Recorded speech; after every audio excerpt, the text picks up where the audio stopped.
Olá, bem-vindos aqui a mais um dos nossos videozinhos na DS Academy, desta vez da disciplina de História. E hoje trago um tema em que eu digo que é mesmo obrigatório fazer uma cronologia, que é o processo, a implantação do marxismo-leninismo na Rússia, ou seja, a Revolução Soviética. Aqui, conselho, efetivamente, depois são muitas as revoltas que aqui se fazem. Vamos aqui primeiro perceber o que é que levou a esta revolução de 1917. Antes de 1917, que derrubou o Império, o czarismo. O czar é mesmo que um rei. Há muita gente que não sabe. Só que é um título ligado somente à Rússia. Já no início do século XX, a Rússia passava. Aliás, a Rússia sempre teve este dom misterioso. O que é que se passava por lá? Não é? Um país enorme. E vivia ainda nos inícios do século XX quase como um sistema feudal, um sistema medieval, onde havia realmente 880, pessoas muito ricas a pessoas muito pobres. E já em 1905, a população, neste caso os operários, tinham apresentado algumas petições de reforma social ao czar. Isto muito por influência de Karl Marx, dos internacionais operários, portanto, todo o movimento que já vinha atrás. E uma das respostas que o czar vai fazer é mandar fuzilar e matar a sangue frio todos que estavam nos portões do seu palácio. Sem dó nem piedade. Claro que isto acaba por. As pessoas vão se juntando, não esquecem aquilo que foi feito. Claro que a entrada na Primeira Guerra Mundial também não ajudou. A Rússia já estava totalmente desequilibrada e na lama, por assim dizer. A má administração que estimulava desordens nos campos. A exploração pelos oponentes do regime. Claro que depois o entrar na Primeira Guerra Mundial foi mais um prego no caixão, por assim dizer. E assim chegamos a 1917. Em 1917 temos duas revoluções. Vamos à primeira, que é a de Fevereiro, que é chamada a Revolução Burguesa. E vocês vão já perceber porquê. Em fevereiro de 1917, em São Petersburgo, é feito um golpe de Estado que derruba o poder de Nicolau II e instaura um governo provisório encabeçado por Kerensky. No entanto, por este ser moderado e por não fazer uma transformação total, em primeiro lugar porque não saíram imediatamente da guerra, e isso acabava por deixar ainda descontentamento nas pessoas. E depois tínhamos aqui os sovietes, que eram membros maioritariamente chamados bolcheviques, os ditos sovietes, que eram operários, eram contra este governo provisório porque era encabeçado por uma burguesia rica. Ou seja, havia aqui as tais divergências ideológicas e mesmo de dinheiro. E aqui isto tudo foi aumentando. Recusa principalmente em retirar a Rússia da Primeira Guerra Mundial aumentou o descontentamento. E entretanto, surge aqui um senhor que nós vamos ter que fixar muito bem, que é Lenin. Lenin, que era bolchevique, isso acabam por fazer um novo golpe de Estado, neste caso no mesmo ano, em 1917, mas em outubro, em que os bolcheviques, atenção, são os sovietes puros, por assim dizer, operários, vencem aos mencheviques, que eram, neste caso, ligados à burguesia. E assim, a partir de 1917, Kerensky também é afastado do poder e é instaurado o socialismo comunista na Rússia.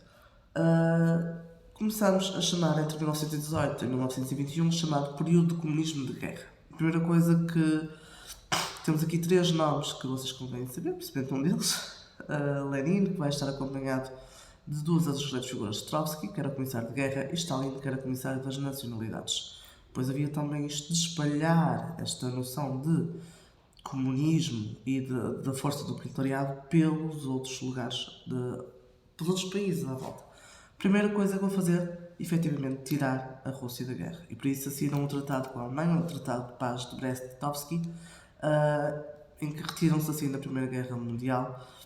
Obviamente que aqui nada foi feito de graça, houve custos territoriais, mas realmente era uma medida que toda a Rússia estava disposta a abdicar. Terminado a impor o seu poder enquanto a ditadura, o poder do proletariado, do operário, Lenin decretou uma série de medidas revolucionárias que ficaram conhecidas como o dito comunismo de guerra. A expropriação de grandes propriedades, ou seja, retirar terras a quem tem direito, requisição da produção agrícola, nacionalização das grandes empresas industriais, o controle operário, atenção, que era quem controlava eram os operários, nacionalização de bancos e comércio, a imposição de um único partido, o Partido Comunista neste caso, e também a criação de uma polícia política para controlar os seus adversários, que era a Tcheca, e assim instaurou-se o chamado clima de terror, pois não havia, haviam depurações, haviam purgas, chamadas purgas, que são limpezas, e houve aqui um momento que deixou mesmo marcas nesta fase leonina, que foi a morte da família imperial, que deixou assim, que abalou um bocadinho esta revolução, um bocadinho, não muito. Estamos aqui a falar realmente de um regime ditatorial, efetivamente, não vamos dizer que não é. No entanto, foi um regime que também se deparou com enormes obstáculos. Em primeiro lugar, havia aqui ainda resistência principalmente dos pequenos e médios operários. E depois havia também muita desconfiança dos países como a Inglaterra, como a França, o que vai levar a que haja uma guerra civil entre 1918 e 21, chamada guerra que só para os vermelhos obviamente aqui Lenin contra os brancos. O exército branco era uma intervenção militar destes proprietários que ficaram sem nada e apoiados pela França e pela Inglaterra, o que também levou a este clima de instabilidade. E obviamente que as medidas que Lenin estava a impor não estavam a surtir o efeito desejado. Porquê? Continuávamos a ter uma diminuição da produção agrícola e, obviamente, a fome continuava e também continuava a miséria. Isso levava a um descontentamento social gravíssimo. E assim, este processo de destruição das tais estruturas capitalistas, que são aqui vistas como más, se calhar teve que ser repensado. Lembrar que é aqui que se começa a criar esta URSS, que nos vai ser tão importante no século XX. É um Estado federal, multinacional, em que organiza-se a nível de repúblicas.